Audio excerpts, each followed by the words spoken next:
मैं गिरिराज प्रसाद मीणा, प्राध्यापक राजनीति विज्ञान, राजकीय वरिष्ठ उपाध्याय संस्कृत विद्यालय दौसा। समकालीन विश्व राजनीति के अध्याय 2 में हम चर्चा कर रहे थे और इसके अंतर्गत आज हम दूसरा वीडियो जारी करेंगे। एक वीडियो हम पहले जारी कर चुके हैं। आज हम दूसरे वीडियो के अंतर्गत दो ध्रुवीयता के अंत में आपको बताएंगे सूर्य संघ के विघटन की परिणतियाँ से इस पाठ की शुरुआत करेंगे। आज हम जो बिंदु शुरू कर रहे हैं वह है विघटन की परिणतियाँ। सोवियत संघ की जो दूसरी दुनिया और यूरोप की समाजवादी व्यवस्था के पतन के परिणाम स्वरूप विश्व राजनीति के लिहाज से गंभीर रहा। इसके मोटे तौर पर 3 प्रकार के दूरगामी परिवर्तन हुए। उसमें सबसे अव्वल तो रहा कि दूसरी दुनिया पतन का एक परिणाम शीत युद्ध के दौर के संघर्ष की समाप्ति हुई और समाजवादी प्रणाली पूंजीवादी प्रणाली को पछाड़ पाएगी या नहीं, यह विचारात्मक धारात्मक विवाद अब मुद्दा जो चला आ रहा था शीत युद्ध के दौरान वो मुद्दा नहीं रहा। फिर शीत युद्ध के दौरान दोनों गुटों की सेनाओं को जो उलझाया था, हथियारों की तेज होड़, परमाणु हथियारों के संचय को बढ़ावा, विश्व को सैन्य गुटों में बांटा जाना, ये शीत युद्ध के समाप्त होने से हथियारों की होड़ भी समाप्त हो गई और एक नई शांति की संभावना का जन्म हुआ। दूसरा यह भी रहा कि विश्व राजनीति में शक्ति संबंध बदल गए और इस कारण विचारों और संस्थाओं के अपेक्षाकृत प्रभाव में भी बदलाव आया। शीत युद्ध के अंत के समय केवल 2 ही संभावनाएं बची और या तो बची हुई महाशक्ति का दबदबा रहेगा या एक ध्रुवीय विश्व बनेगा, या दूसरे देश अथवा देशों के अलग अलग समूह अंतर्राष्ट्रीय व्यवस्था में महत्वपूर्ण मोहरे बनकर उभरेंगे और इस तरह बहुध्रुवीय विश्व बनेगा। जहाँ तक ऐसा हुआ, अमेरिका अकेली शक्ति महाशक्ति बन बैठा। अमेरिका की ताकत और प्रतिष्ठा की सहपानी से अब पूंजीवादी अर्थव्यवस्था अंतर्राष्ट्रीय स्तर पर प्रभुत्वशाली अर्थव्यवस्था है और विश्व बैंक और अंतर्राष्ट्रीय मुद्रा कोष जैसी जो विभिन्न प्रकार की संस्थाएं हैं वो भी देश की ताकतवर सलाहकार बन गई, क्योंकि इन देशों की पूंजीवादी की ओर कदम बढ़ाने के लिए इन संस्थाओं ने कर्जा दिया। राजनीतिक रूप से उदारवादी लोकतंत्र राजनीतिक जीवन को सूत्रबद्ध करने की एक सर्वश्रेष्ठ धारणा के रूप में उभरा। और तीसरी बात सामने यह आई कि सोवियत संघ के खेमे का अंत का अर्थ एक नए देशों का उदय भी हुआ, क्योंकि इन सभी देशों की स्वतंत्र पहचान और पसंद है। उनमें से कुछ खासकर बाल्टिक और पूर्वी यूरोप के देश यूरोप के संघों से जुड़ना और उत्तर अटलांटिक संधि संगठन नाटो का हिस्सा बनना चाहते थे, जबकि मध्य एशिया देश जो थे वो अपनी स्थितियों को फ़ायदा उठाने के लिए चाहते थे और इन देशों में से रूस के साथ अपने मजबूत रिश्ते को जारी रखा और पश्चिमी देशों अमेरिका, चीन तथा अन्य देशों के साथ संबंध बनाए। इस तरह अंतर्राष्ट्रीय फलक पर कई नए खिलाड़ी सामने आए और हर एक के हित की पहचान, आर्थिक राजनीतिक समस्याएं अलग अलग रही। इन्हीं बातों की हम आगे जानकारी भी प्राप्त करेंगे। अब हमारा अगला बिंदु है जो यह है साम्यवादी शासन के बाद शाक थेरेपी। शाक थेरेपी, साम्यवादी शासन के बाद शाक थेरेपी। यह सोवियत साम्यवादी पतन के पश्चात संगठन के बाद एक समाजवादी व्यवस्था में से लोकतांत्रिक पूंजीवादी व्यवस्था तक के हिस्से के रूप में उभर करके सामने आई है। और इसी के दौरान अनेक जो कष्टप्रद संक्रमण से जो दौर से जो गुजरे, उसमें रूस, मध्य एशिया के गणराज्य और पूरी यूरोप के देश पूंजीवादी की ओर संक्रमण का एक खास मॉडल बनाया गया, जो विश्व बैंक और अंतर्राष्ट्रीय मुद्रा कोष द्वारा निर्देशित इस मॉडल को शाक थेरेपी कहा गया। इस मॉडल को किसने बनाया था? इस मॉडल को बनाने वालों में महत्वपूर्ण हाथ है विश्व बैंक और अंतर्राष्ट्रीय मुद्रा कोष द्वारा निर्देशित इस मॉडल को शाक थेरेपी कहा गया। अर्थात इन्होंने, अंतर्राष्ट्रीय मुद्रा कोष ने और विश्व बैंक ने इनको कुछ सहायता, वित्तीय सहायता दी थी, जिसके परिणाम स्वरूप दूसरी दुनिया के देशों में शाक थेरेपी की गति और गहनता अलग अलग रही और इसकी दिशा और चरित्र बड़ी सीमा तक एक जैसे थे। हर देश को पूंजीवादी अर्थव्यवस्था की ओर पूरी तरह मुड़ना था। इसका मतलब था सोवियत संघ के दौर की हर संरचना से पूरी तरह से निमाज बना।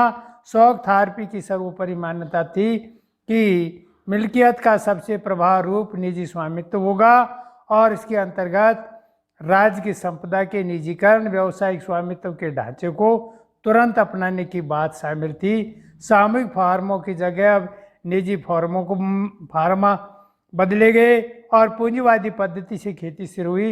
इस संक्रमण काल में राज्य नियंत्रण, समाजवाद और पूंजीवाद के अतिरिक्त किसी भी वैकल्पिक व्यवस्था या तीसरे रुख को मंजूर नहीं किया गया। शाक थेरेपी ने इन व्यवस्थाओं के प्रति रुझान बुनियादी तौर पर बदले गए और ऐसा माना जाने लगा कि व्यापार करने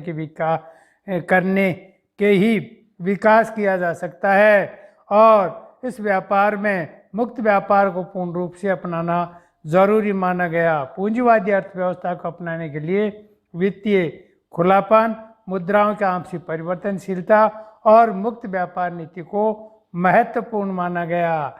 ये शाक थेरेपी के माध्यम से बड़ा बदलाव आया था। क्या बदलाव आया था? पूंजीवादी व्यवस्था को अपनाने के लिए वित्तीय खुलापन, मुद्राओं का आपसी परिवर्तनीयता और मुक्त व्यापार की नीति। इन्हीं के कारण से सोवियत संघ के खेमों के जो देश थे, उन खेमों के देशों के बीच में आपसी स्थिति को मजबूत बनाने के लिए विभिन्न प्रकार से खेमे के प्रत्येक देश को एक दूसरे से जोड़ने की जगह सीधे पश्चिमी मुल्कों से जोड़ा गया और इस तरह धीरे धीरे इन देशों को पश्चिमी अर्थतंत्र में समाहित किया गया और पश्चिमी दुनिया के पूंजीवादी देश अब अपनी भूमिका निभाते हुए अपने विशिष्ट एजेंसी और संगठनों से इस खेमे में देश का विकास, मार्गदर्शन और नियंत्रण करेंगे। यह आधार रखा गया था शाक थेरेपी में। अब इस शाक थेरेपी के क्या परिणाम रहे? शाक थेरेपी के महत्वपूर्ण जो परिणाम रहे थे वो ये थे, शाक थेरेपी को जो 1990 में अपनाई गई शाक थेरेपी जनता को एक प्रकार से आनंद लोक तक तो नहीं ले गई, लेकिन इसने जो वादा किया था वो अमूमन शाक थेरेपी ने पूरे क्षेत्र की अर्थव्यवस्था को जो तहस नहस हो गई थी, उस क्षेत्र की जनता की बर्बादी की मार झेलनी पड़ी थी। अब रूस में पूरा राज्य नियंत्रित औद्योगिक ढांचे जो चरमरा उठे थे, लगभग 90% उद्योगों को निजी हाथ या कंपनियों को बेच दिया गया। अब आर्थिक ढांचे पर पुनर्निर्माण के लिए औद्योगिक नीति के बजाय बाजार की ताकत को ज़्यादा उभार कर आए, जिसमें सभी उद्योगों का मटियामेंट करने वाला साबित हुआ और इसे जो मटियामेंट जो हुआ, सभी उद्योग धंधे जो नष्ट हुए, इतिहास की ये सबसे बड़ी गराज सेल के नाम से जाना जाता है। गराज सेल क्या है? गराज सेल जहाँ शाक थेरेपी के माध्यम से जो वहाँ ताकतें अपनाई गई, उद्योगों को सरकारी नियंत्रण से समाप्त करके पूंजीपतियों के हवाले किए। उद्योग धंधे जब नष्ट हो गए, ऐसी स्थिति में वहाँ गराज सेल के माध्यम से वो जाने लगी उस प्रणाली को। उद्योगों की कीमत कम से कम आंकी गई और आने पौने दामों में बेच दी और माल बिक्री में भाग लेने के लिए हालांकि सभी व्यक्तियों को दिया गया था, लेकिन अधिकांश व्यक्तियों ने क्या किया, अपने अधिकार पत्र कालाबाजारियों के हाथ में बेच दिए क्योंकि उनको धन की आवश्यकता थी। रूसी मुद्रा जो रूबल के मूल्यों में नाटकीय ढंग से गिरावट भी आई और मुद्रा स्फीति इतनी ज़्यादा बढ़ गई कि लोगों की जो जमा पूंजी थी वो जमा पूंजी भी जाती रही। सामूहिक खेती प्रणाली भी समाप्त हो गई और लोगों का ध्यान अब खाद्यान्नों की सुरक्षा को मौजूद नहीं, रूस में खाद्यान्न का आयात शुरू किया जाने लगा और घरेलू उत्पादन 1989 की तुलना में कहीं नीचे आ गया। इस प्रकार से व्यापारिक ढांचा तो टूट चुका था, लेकिन कई जगह वैकल्पिक व्यवस्थाएं भी नहीं हो पाई थी। समाज कल्याण की जो पुरानी व्यवस्थाएं थी वो क्रम भी नष्ट किया गया और सरकारी रियायतों के खाते में कारण ज़्यादातर लोग गरीबी में पड़ गए। मध्य वर्ग के समाज के हाशिए पर आ गया और अकादमिक बौद्धिक काम से जो जुड़े लोग थे वो बिखर गए, बाहर चले गए और एक देश में एक माफिया वर्ग उभर कर अब उसके अधिकार आर्थिक गतिविधियों को उसने अपने नियंत्रण में ले लिया। निजीकरण ने नई विषमताओं को जन्म दिया। पूर्व सोवियत संघ में शामिल रहे गणराज्य खास रूप से रूस में अमीर और गरीब लोगों के बीच तीखा विभाजन हो गया। इस प्रकार से धनी और निर्धनता के बीच में एक बहुत बड़ी आर्थिक असमानता थी। आर्थिक बदलाव को बड़ी प्राथमिकता दी गई और उस पर पर्याप्त ध्यान भी दिया गया, लेकिन लोकतांत्रिक संस्थाओं के निर्माण का कार्य ऐसी प्राथमिकता के साथ नहीं हो सका।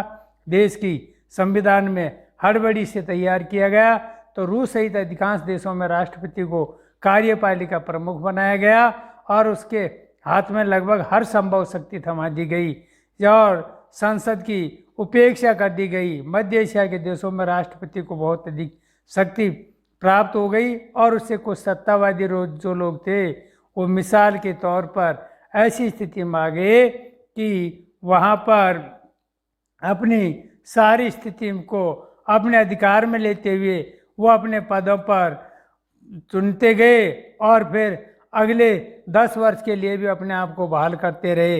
इस प्रकार राष्ट्रपतियों ने अपने फैसलों के असहमति और विरोध की अनुमति नहीं दी और अधिकतर देशों में न्यायिक संस्कृति और न्यायपालिका की स्वतंत्रता को स्थापित करने का काम करना भी अभी बाकी था। रूस सहित अधिकांश देशों की अर्थव्यवस्था ने 2000 में यानी आज़ादी के 10 साल बाद भी अधिकांश देशों की अर्थव्यवस्था के पुनर्जीवन का कारण रहा था। खनिज तेल, प्राकृतिक गैस, धातु जैसे प्राकृतिक संसाधनों का निर्यात तो रूस, कजाकिस्तान, तुर्किस्तान, ब्लेकिस्तान और अजरबैजान तेल जैसे गैस के बड़े उत्पादक देश थे। बाकी देशों में अपने तेल की पाइपलाइनों गुजर जाने के कारण उनको फ़ायदा हुआ क्योंकि वो पाइपलाइन के गुजर जाने से उनको कुछ किराया मिला और एक हद तक उनका विनिर्माण काम भी शुरू हुआ। इस प्रकार से कुछ विकास हुए। अब तनाव और संघर्ष, अगला हमारा बिंदु है तनाव और संघर्ष।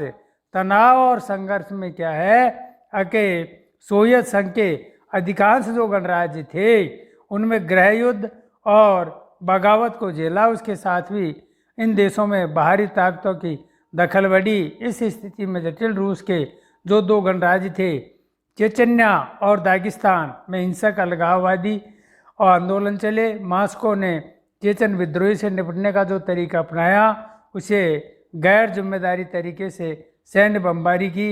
मानवाधिकार का व्यापक उल्लंघन हुआ, लेकिन इससे आज़ादी की आवाज़ दबाई नहीं जा सकी।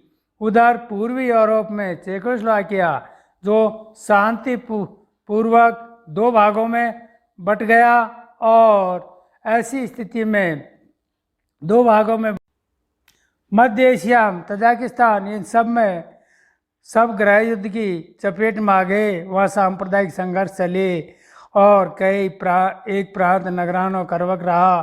कुछ जॉर्ज में 2 प्रांत स्वतंत्रता चाहते थे। ऐसी स्थिति में गृह युद्ध चलते रहे, आंदोलन चले, कई देश और प्रांत नदी के सवालों पर आपस में भिड़े, तो ऐसे कुल मिलाकर एक गृह युद्ध जैसी स्थिति पैदा हो गई।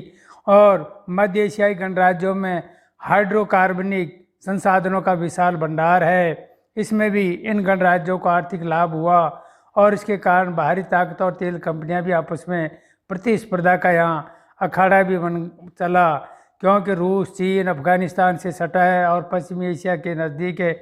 ऐसी स्थिति में 11 सितंबर 2001 को अमेरिका इस क्षेत्र में सैनिक ठिकाना बनाना चाहता था और उसने किराए पर ठिकाना हासिल करने के लिए मध्य एशिया के सभी राज्यों को भुगतान किया और अफगानिस्तान तथा इराक से युद्ध के दौरान उसने अपने विमानों को उड़ाने की अनुमति भी ले ली।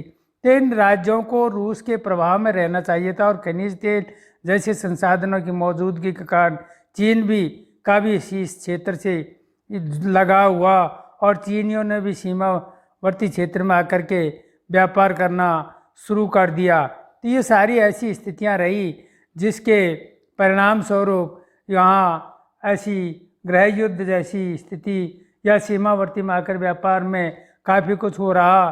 जब चेकोस्लोवाकिया शांतिपूर्वक दो भागों में बटा, चेक तथा स्लोवाकिया, तो दो अलग देश बने, तो उनमें गहन संघर्ष बाल्कन क्षेत्र में गणराज्य यूगोस्लाविया में भी हुआ और इस प्रकार से कई प्रांत यूगोस्लाविया से टूट गए, जो बाद में बोस्निया, हर्जेनिया, स्लोवेनिया, क्रोएशिया ने अपने आप को स्वतंत्रता घोषित कर दिया। यहाँ तक कि नाटो को भी हस्तक्षेप करना पड़ा और यूगोस्लाविया पर बमबारी और जातीय संघर्ष का एक प्रकार से गृह युद्ध भी हुआ।